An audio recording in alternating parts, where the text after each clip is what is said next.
بسم اللہ الرحمن الرحیم۔ السلام علیکم ناظرین، آپ دیکھ رہے ہیں یوٹیوب چینل امان ٹی وی۔ خبر شامل کرنے سے پہلے گزارش ہے کہ ہمارے چینل کو سبسکرائب کر لیں، ویڈیو کو لائک کریں تاکہ خاص نئی آنے والی خبر بر وقت آپ تک پہنچ سکے۔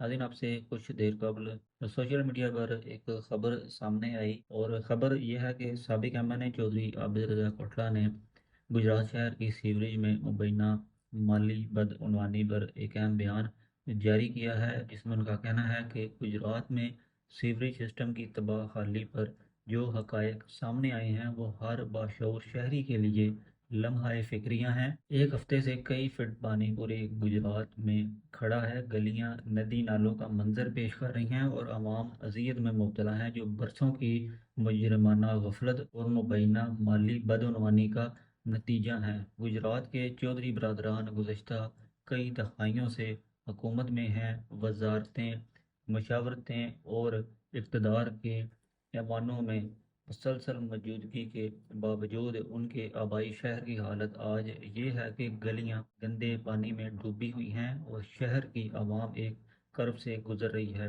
کیا یہی خدمت تھی اور کیا یہی ترجیح تھی؟ یہ سوال کیا چودھری عابد رضا کوٹلہ نے۔ ہم مطالبہ کرتے ہیں کہ گجرات کے سیوریج سسٹم کے نام پر وفاقی اور صوبائی حکومتوں کی جانب سے دیے گئے فنڈز کی مکمل تفصیلات عوام کے سامنے لائی جائیں۔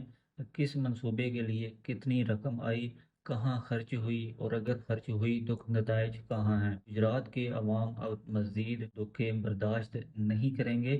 یہ شہر صرف سیاسی وراثت نہیں، عوامی امانت بھی ہے۔ ہم خاموش نہیں رہیں گے اور ہر فورم پر یہ سوال اٹھائیں گے۔ حکومت کو چاہیے کہ گجرات شہر کے لیے مختص کیے گئے اربوں کے فنڈز کی شفاف تحقیقات کروائی جائیں اور مجرمانہ غفلت کے مرتکب کسی بھی سیاسی اور سرکاری افراد کے خلاف سخت کارروائی کریں۔ یہ مطالبہ کیا سابق ایم این اے چودھری عابد رضا کوٹلہ نے۔ اپنی رائے سے کمنٹ باکس میں ضرور آگاہ کیجیے گا۔ ایک نئی خبر کے ساتھ دوبارہ آپ کی خدمت میں حاضر ہوں گے۔ اگلی ویڈیو تک کے لیے دیجیے اجازت۔ اللہ حافظ۔